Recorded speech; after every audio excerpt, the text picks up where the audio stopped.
నమస్తే. నేను doctor Nirupama, gynaecologist Sharada hospital Nellore. ఈరోజు మన టాపిక్ పోస్ట్‌పార్టమ్ డిప్రెషన్. మీకు తెలుసా 50% మంది ఆడవాళ్ళు బాలింతలుగా ఉన్నప్పుడు ఈ ప్రాబ్లమ్‌తో సఫర్ అవుతారని? యెస్. దీన్ని పోస్ట్‌పార్టమ్ బ్లూస్ అంటామండి ముఖ్యంగా.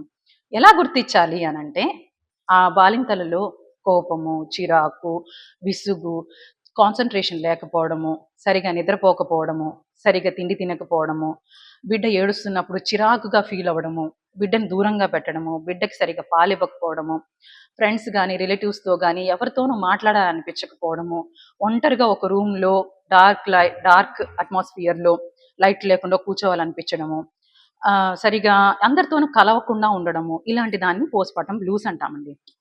కొంతమందిలో తీవ్రంగా ఉండి సూసైడల్ టెండెన్సీస్ కూడా ఉంటాయి వాళ్ళకి. ఆత్మహత్య చేసేసుకుందామా అన్నట్లు అనిపిస్తూ ఉంటదనమాట. దీనికి ముఖ్యమైన కారణం హార్మోనల్ చేంజెస్. అంటే ప్రెగ్నెన్సీతో ఉన్నప్పుడు ముఖ్యంగా ఈస్ట్రోజన్ అండ్ ప్రొజెస్టెరాన్ హార్మోన్స్ ఎక్కువగా రిలీజ్ అయ్యి ప్రెగ్నెన్సీని మెయింటైన్ చేస్తూ ఉంటాయి. ఎప్పుడైతే డెలివరీ అయిపోతాయో ఆ హార్మోన్స్ టక్కని వెంటనే తగ్గిపోతాయన్నమాట. ఈ హార్మోనల్ చేంజెస్ మెయిన్ రీజన్. అదే కాకుండా బేబీ 3-4 అవర్స్‌కి ఒకసారి నిద్ర లేచి ఆకలికి ఇంకా మనం పాలు పట్టించాల్సిన అవసరం ఉంటుందన్నమాట. కాకపోతే తల్లికి 3-4 అవర్స్‌కి ఒకసారికి లెయ్యాలి అనంటే డిస్టర్బ్డ్ స్లీప్ ఉంటుంది. అది కూడా one of the main reasons ప్రాపర్‌గా స్లీప్ లేకపోవడము.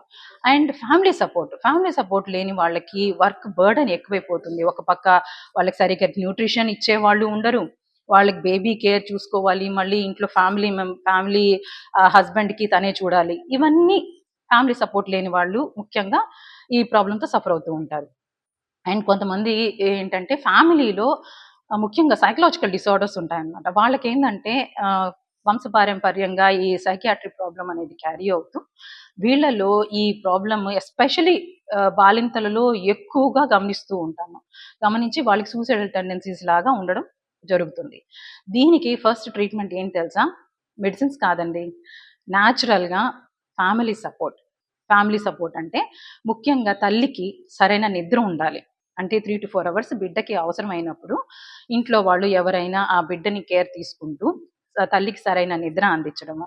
అలాగే సరిగ్గా పోషణ అన్నమాట. అంటే డెలివరీ అయిన తర్వాత వాళ్ళలో డెలివరీ టైంలో ఎక్కువగా బ్లీడింగ్ అవ్వడము, తర్వాత వాళ్ళకి బ్రెస్ట్ ఫీడింగ్ ఇవ్వడం ద్వారా వాళ్ళకి సరిగ్గా న్యూట్రిషన్ లేనందువల్ల వాళ్ళకి ఐరను, కాల్షియము, ప్రోటీన్స్ అనేవి తగ్గిపోతాయి. సో, అందుకని వాళ్ళకి ప్రాపర్ న్యూట్రిషన్ ఇస్తూ సపోర్టివ్‌గా ఉండడము. అండ్ కొంతమందేంటంటే ఇది ఏముందిలే మేమంతా దీన్ని ఫేస్ చేసున్నాం గదా! నువ్వు ఒక్కదానివే కొత్తేం కాదు. పెద్ద ప్రాబ్లమ్ ఏం లేదులే. ఇది ఈజీగానే అయిపోతుందిలే అనేసి నెగెటివ్‌గా చెప్పకుండా మేమందరం ఉన్నాము నీకు తోడు. So, we are all there. So, బేబీకి కేర్ తీసుకునే దానికి గానీ, నీకు ఏదన్నా హెల్ప్ కావాలన్నా వి ఆర్ ఆల్‌వేస్ దేర్ అని పాజిటివ్ ఫీలింగ్ అటు హస్బెండ్ ఫ్యామిలీ మెంబర్స్ దగ్గర నుంచి, మెటర్నల్ ఫ్యామిలీ మెంబర్స్ దగ్గర నుంచి, హస్బెండ్ దగ్గర నుంచి సపోర్ట్ ఉన్నట్లయితే, లైక్ మోరల్ సపోర్ట్ ఉన్నట్లయితే ఈజీగా ఆ ప్రాబ్లమ్ నుంచి ఓవర్‌కమ్ చేస్తారనమాట. ఇంకా కొన్ని సివియర్ కండిషన్స్‌లో ఇది అన్నీ పని చేయనప్పుడు, అంటే అంత ఫ్యామిలీ సపోర్ట్ ఉండి, ఆమెకంతా కేర్ ఇస్తున్నా కూడా ఆవిడకి డిప్రెషన్‌లో ఉన్నప్పుడు ఖచ్చితంగా సైకియాట్రిస్ట్‌ని కలిసి సైకలాజికల్ కౌన్సెలింగ్ తీసుకొని యాంటీ డిప్రెసెంట్స్ డెలివరీ అయిన తర్వాత బ్రెస్ట్ ఫీడింగ్ టైంలో ఏవైతే సేఫో అవి వాడాల్సిన అవసరం ఉంటుంది. నమస్తే.